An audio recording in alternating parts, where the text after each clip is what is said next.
Les fêtes de fin d'année et même de nouvel an sont bien passées dans les ménages. Il y a eu du poulet dans les marmites et sur les tables. Les Camerounais ont consommé, mais il a fallu mettre un peu la main dans la poche. C'est d'autant plus qu'à la veille de ces fêtes, il y a eu une tension sur le marché. Le poulet coûtait énormément cher. Il fallait donc se tourner vers les éleveurs pour comprendre un peu comment cela se passe au quotidien. Quelles sont les difficultés qu'ils rencontrent dans cette activité. Sur le marché, ce n'est pas du tout évident pour les fermiers qui disent en réalité que leur activité bat de l'aile. On a envie de se demander comment font-ils pour se maintenir si tant est qu'ils ne trouvent pas leur pain quotidien. On va donc aller visiter cette ferme, aller au contact donc de la réalité telle qu'elle se déroule au quotidien de ce côté. Nous sommes ici à Zamangoué, derrière le lycée. On voit bien que c'est une ferme qui s'étend sur 5000 mètres carrés. 5000 mètres carrés et plusieurs compartiments. Plusieurs. On peut visiter. On peut visiter. Allons-y. Merci. Venez.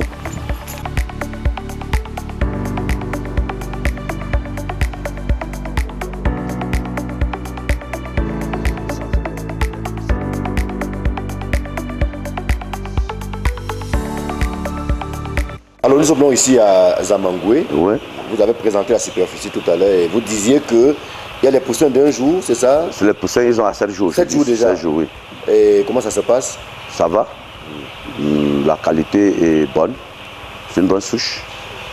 Et quand on est d'entrée, vous savez que les 7 premiers jours, c'est d'abord les premiers c'est le chauffage.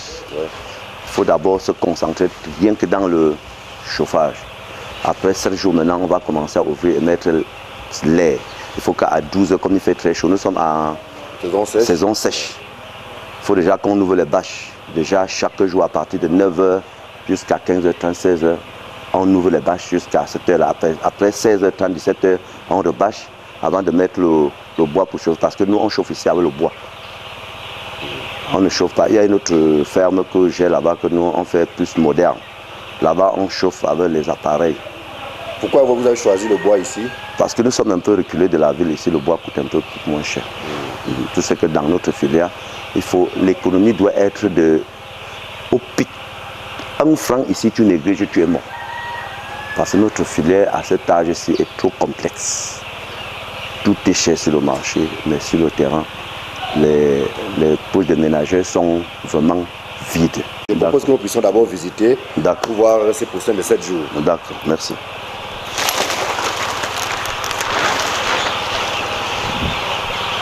Ça, c'est les poussins de 7 jours.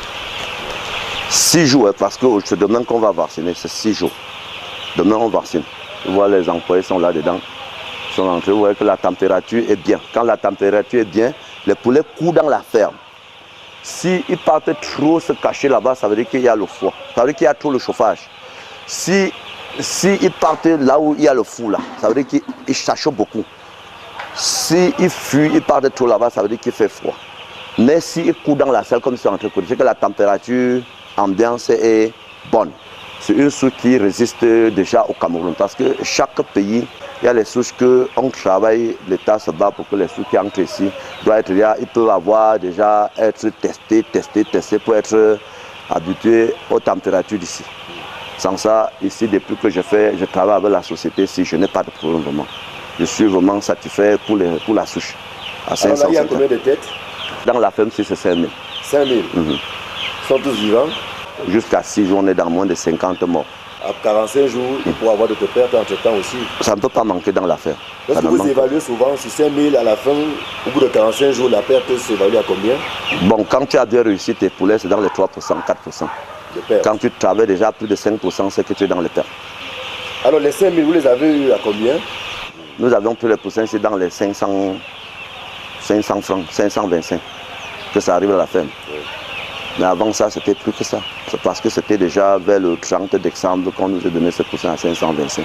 Alors, ils vont faire 45 jours ici. Oui. Et après 45 jours, qu'est-ce qu'ils deviennent? À 45 jours, on oublie de mettre sur le marché. Ils auront quel poids? Ils auront au moins à partir de 2 kilos en avant. À partir de 2 kilos? Oui. Là, c'est pour aller à la consommation ou bien directement. Pour aller élever encore? Non, c'est pour aller à la consommation directement. Ceux qui veulent élever les poussins ici, parfois on les donne à 21 jours.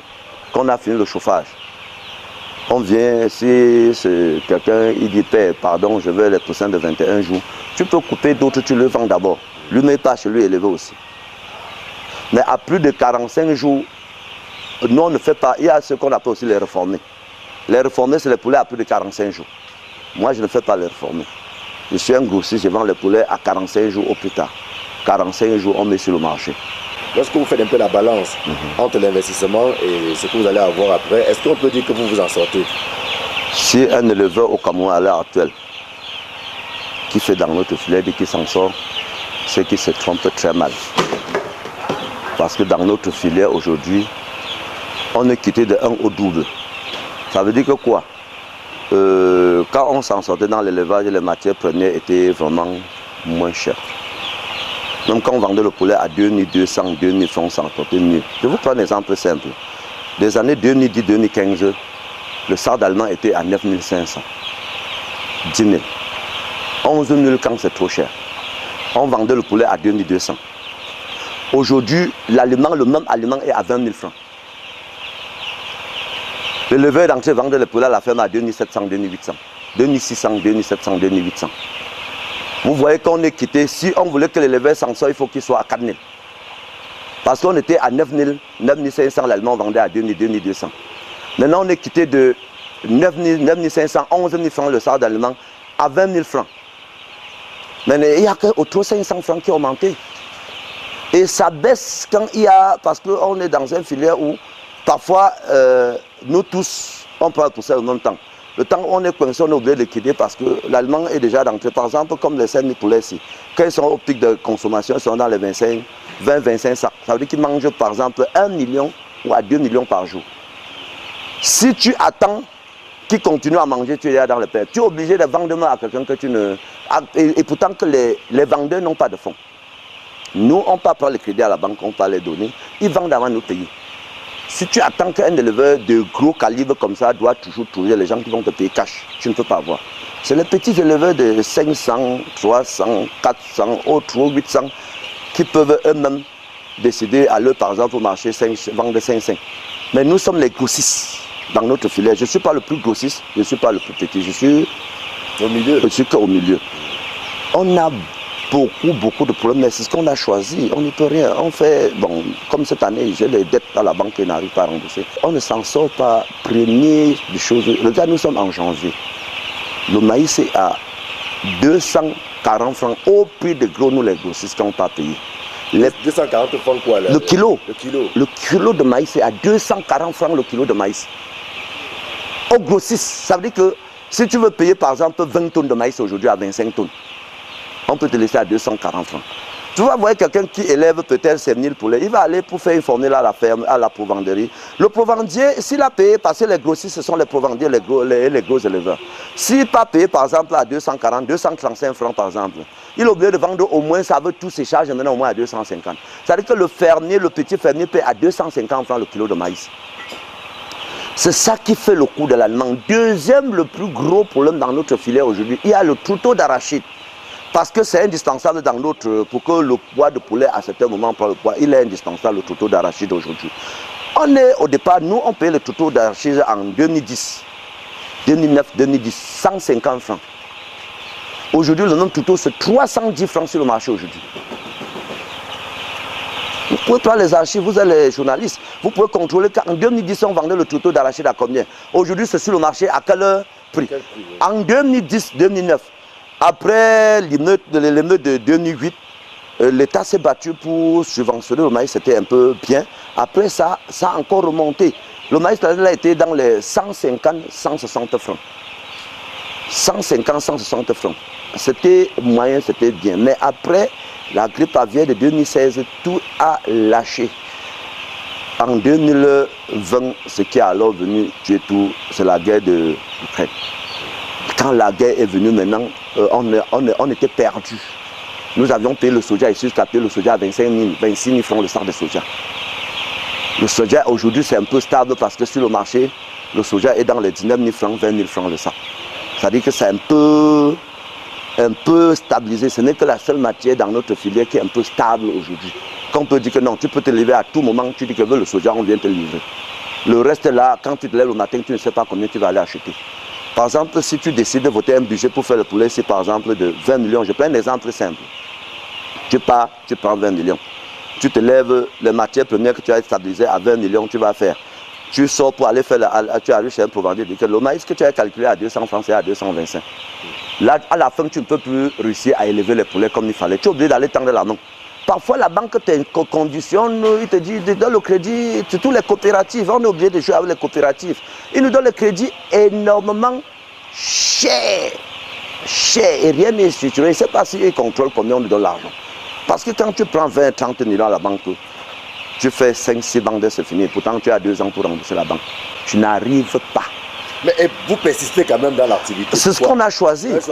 J'ai choisi comme métier l'élevage. Et j'ai les partenaires que je pars aussi les voir. Ils me disent que non, monsieur Luchon, on ne peut pas te laisser tomber. Et m'encouragent. Les partenaires. Par exemple, les poussins silagés, la ferme du Sud qui m'a promis de me donner les poussins. Le mois prochain, j'ai dit que je n'ai pas l'argent. J'ai dit qu'on peut t'aider. Peut-être parce que vous êtes ancien. On est ancien. J'imagine que si c'était un nouveau. C'est un nouveau devait ça marche. Et je vais finir d'abord pour les anciens avant d'aller au nouveau. Oui. Nous les anciens, nous sommes reconnus. Il faut d'abord être honnête. Même si c'est Dieu n'importe comment, tu peux avoir tes partenaires. Tu leur dis que c'était trop fort. Chez nous, on s'entend toujours pour voir comment on va se relever. Sans ça, c'est que beaucoup ils ont abandonné la filière. Tous les éleveurs doivent au provender. Tous les éleveurs doivent aux pharmacies vétérinaires. Tous les éleveurs doivent à la banque. C'est les gens les plus délaissés dans notre filière, c'est les éleveurs. Tu ne peux pas avoir un éleveur qui sourit. Parce que tu gagnes 2000 aujourd'hui. Tu ne sais pas combien tu vas perdre demain. Donc tu dis que c'est comme tu as un enfant chez toi qui est malade. Le jour que tu vois l'enfant là, il court un peu sur la cour. Tu ne peux pas danser parce que tu ne sais pas comment le soir il va être. Par contre, quand tu es un enfant solide, quand il joue au ballon, tu es content, tu sais que ça c'est un bon joueur. Tu sais que l'enfant aussi serait bon. Mais quand tu es un enfant chez toi qui est malade, il peut jouer bien le matin, le soir, il tombe encore malade. Donc tu ne peux pas sourire. C'est ça le poulet d'aujourd'hui. Nous avions le seul gros problème, c'est que si on pouvait se battre pour voir comment on peut régler jusqu'à les matières premières, ça ne peut plus jamais être comme en 2010, que ça diminue un peu. Parce que nous sommes en janvier, le maïs à 240 francs. Si on n'avait même pas importé, parce que je ne peux pas vous mentir, je suis dans le filière, je suis dans ces filières depuis. Le maïs est importé et dehors.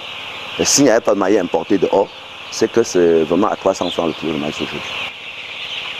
Cette année, si on ne réfléchit pas, ça serait plus pire. Si tout ce qu'on peut faire cette année, c'est un peu, moi je dis, face à ce que les informations qu'on nous donne, qu'au côté du nord, le maïs n'est pas trop au Niger. Le peu de maïs qui reste au nord monte plus au Niger. C'est ça qui fait que le coût de maïs du nord est un peu plus élevé. Parce que nous, on est dépassé. Le maïs ne descend plus du nord comme avant. Nous, on pose la question à nos partenaires du nord. Ça se fait comment? Il dit que vous ne payez pas le maïs bien. Il y a l'Indien qui entre ici, paye presque tout le maïs. Et ramasse toute qualité part seulement avec. Maintenant, même le soja local, quand ça nous soulageait un peu, ça ne sort même plus l'année. C'est trop cher au nord. Donc tout est cher. Je ne sais pas comment faire, mais si un éleveur de profession te dit qu'il s'en sort, c'est que peut-être il s'en sort ailleurs avant de venir ici nous blanchir.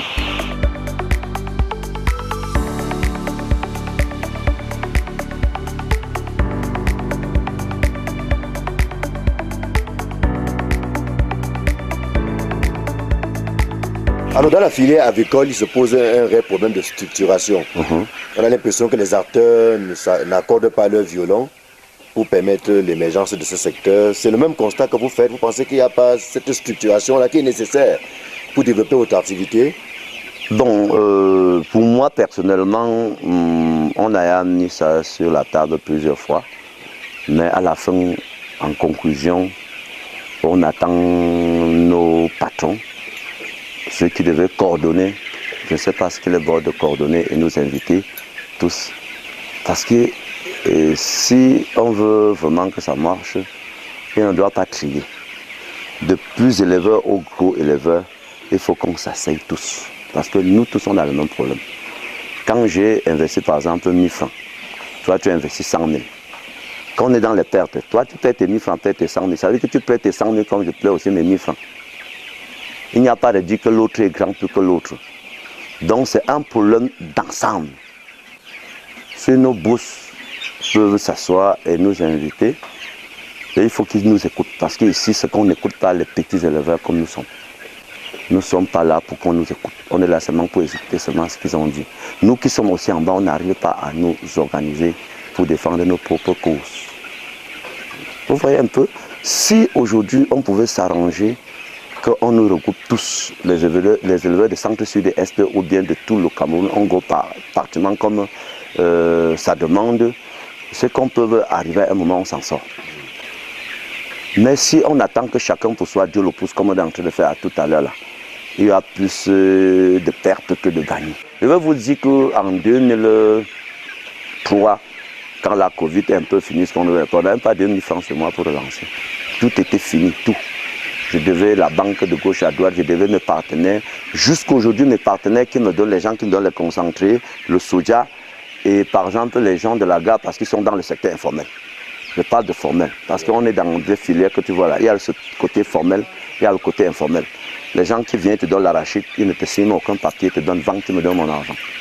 C'est à toi, ta conscience et confiance que tu te donnes. Il y a des gens qui viennent te donner même 5 camions de maïs, tu ne signes aucun papier avec lui.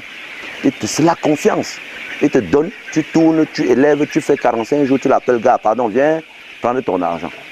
Alors, avant les fêtes de fin d'année qui sont passées, il y a eu une sorte de tension sur le marché. On a même eu peur qu'on n'aurait pas avoir des poulets, poulets parce qu'on vendait déjà l'œuf à 125, 150. Qu'est-ce qui expliquait ça? C'est le même problème qu'on a eu, non? C'est-à-dire qu'il y a les gens à Bafoussam qui ont levé, ils ont perdu tout leur capital. Ils ont perdu tout. Maintenant, je vous ai fait comprendre, si ce n'était même pas mes partenaires qui m'accompagnent, c'est que j'ai arrêté. Alors pendant cette période-là, bon, les fêtes qui sont passées, vous avez vendu le poulet à combien? Les poulets à la ferme étaient dans toujours de 3 000 francs. 3 000 à la ferme. Et ailleurs? Au marché, bon, je ne connais pas le prix que les gens vendent parce que je n'ai jamais été au marché pour demander le prix du poulet. Moi, je suis un grossiste. Mais on a vu qu'il y a une forte équipe qui vous accompagne. Vous avez un vétérinaire, il y a des jeunes qui travaillent là. Et en même temps, on vous dit que c'est assez difficile. Comment vous faites pour gérer tout ce personnel? Bon, les enfants qui sont là travaillent. Aujourd'hui, j'ai changé le système. Parce qu'aujourd'hui, on se dit que demain, on peut ne pas avoir l'argent. J'appelle les enfants et dis que voici une banque. On élève ensemble. Vous avez le pourcentage de temps. Par exemple, on dit que vous avez perdu sur la bande, si je paye le nouveau temps, je paye l'ancien temps. La bande finie, on fait une comptabilité. Si ça marche, vous êtes prêt à continuer avec moi, vous continuez. Si ça ne vous arrange pas, vous partez. Alors, je reviens un peu sur les fêtes de fin d'année. Le gouvernement plaide souvent pour que les prix soient abordables au niveau des ménages. Mais et vous gagnez quoi lorsque le gouvernement vient vers vous en disant, bon, l'interprofession, essayez de nous donner le poulet à prix bas. Vous avez posé une très bonne question. Et je vous remercie. Cette année, on n'a pas senti ça. Ça, il faut qu'on vous dise la vérité. Nous, personnellement, on n'a pas ressenti. On était abandonnés à nous-mêmes. Pour moi, personnellement, je dis pour moi, chacun c'était chacun pour soi, Dieu le pousse. Il faut dire la vérité. Peut-être pour les autres, on les a appelés pour dire qu'on va faire comment, mais pour moi, j'ai élevé, je n'ai pas eu beaucoup de poussins. Les poussins ici sont là aujourd'hui parce que le jour que j'ai commandé les poussins, on ne m'a pas livré.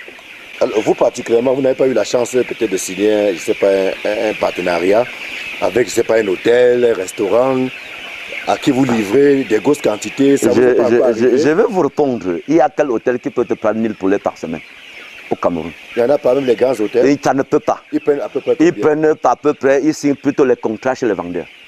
Parce que si tu élèves 1000 poulets comme ça, quelqu'un va venir te dire que je prends 20 par jour, 30, 50, 100. Vous allez vendre en combien de mois? Et vous n'êtes pas les seuls. Chacun se bat de son côté pour négocier. Les petits hôteliers qui sont là pour vraiment consommer, il a au moins 100 millions de personnes qui sont derrière lui pour dire que j'ai le poulet. Maintenant, il fait le choix. Et il vous donne les conditions. Mais entre-temps, le truc, c'est en train de manger. Hein. Ça mange toujours. Quand le poulet a l'âge de sortir, la seule méthode qu'on peut se battre, c'est de tout faire pour balayer l'affaire. Dans tout ce qu'on fait, il faut un leader. Il faut quelqu'un qui est là et porte vos doléances. Et qui se bat pour vous. Ça vous permet de savoir qu'ici, on a quelqu'un qui se bat pour nous. Et que matin, midi, soir, tu peux aller vers lui, dire que j'ai tel problème et te dire que non, je veux voir comment c'est qui t'est arrivé et je veux voir comment je veux faire. Mais je me dis que ici, c'est chacun pour soi, Dieu le pousse. Si j'ai un problème ici, ça me regarde seul. Et moi, par exemple, j'ai la chance d'être déjà ancien et je connais certains trucs. Mais si c'est un nouveau là, il va s'adresser à qui? Personne. Nous, on a les partenaires qui nous donnent les crédits. On élève, ils nous donnent un mois. Il n'y a aucun éleveur dans ce pays qui dit qu'il s'en sort. Ça, peut-être ceux qui travaillent ailleurs, il vient faire semblant de dire que c'est le poulet là qui donne l'argent.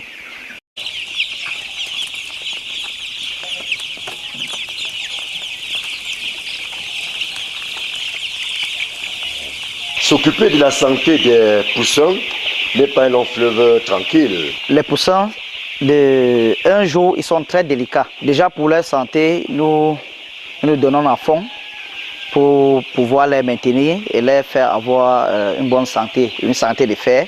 Tout ça se fait aussi en 3 volets de vaccination. Mais ici, j'ai incorporé un 4e vaccin parce que quand nous avons pris cette ferme, nous avons constaté un problème de rhinite qui donne la grosse tête chez les poulets.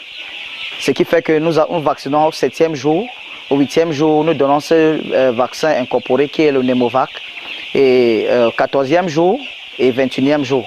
Et puis, dans le suivi général, je demande aux gars de ne pas aller loin des poussins. C'est ça la force. Alors, ils mangent comment quotidiennement? Ils boivent de l'eau à quel moment? Est-ce qu'il y a des périodes précises pour ça? Bon, quotidiennement, ils mangent, ils boivent, c'est tout ce qu'ils ont à faire. Ils mangent, ils boivent, ils se reposent. Généralement, chez le poulet, même, on dit que le poulet ne se repose pas. Oui. Et la nutrition se fait aussi en 3 étapes. De 1 jour à 14 jours, ils sont à l'étape de démarrage. Et de 14 jours à 28 jours, ils sont à l'étape de croissance. Et puis de 30 jours jusqu'à la sortie, ils sont à l'étape de finition. Et pour déterminer la différence entre ces aliments-là, ici chez nous, nous ne changeons pas de formule, mais c'est plutôt la granulation qui change. Quelles sont les maladies qui les attaquent le plus souvent, selon votre propre constat? Bon, mon constat, les maladies, en fait, la maladie des fermiers, d'abord, c'est la coccidiose. Et puis, généralement, chez nous, en saison sèche que nous sommes, c'est le problème de bronchite, mais que nous faisons tout pour maîtriser. On peut avoir des pertes sur 5000 comme ça, par exemple. À la fin, on peut avoir une cinquantaine. On peut se dire c'est rien. Est-ce que ça peut aller au-delà de ça? Oui, ça peut aller au-delà de ça, surtout si nous prenons des vaccins parce que vous voyez que notre système d'électrification n'est vraiment pas très stable. Ce qui fait que beaucoup de pharmacies, si elles n'ont pas un groupe en stand-by, s'il y a coupure, les vaccins pourront se désactiver. Et parfois, sans le connaître, vous partez dans une pharmacie, on vous donne un de ces vaccins, par exemple le Gomboro, vous administrez ça chez vos poulets, ou parfois même une mauvaise administration, parce que si vous faites aussi une mauvaise administration, vous pouvez avoir ces problèmes. Ce qui fait que si vous donnez un vaccin qui n'a pas été bien protégé, vous pouvez attraper cette maladie qui est le Gomboro, qui est aussi une maladie des fermiers.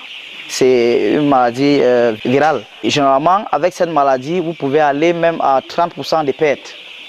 Oui, donc c'est pour ça que nous disons que si nous maîtrisons d'autres maladies, à la sortie, nous sommes dans les 2,5-3% de pertes. On a vu là qu'ils s'agitent beaucoup.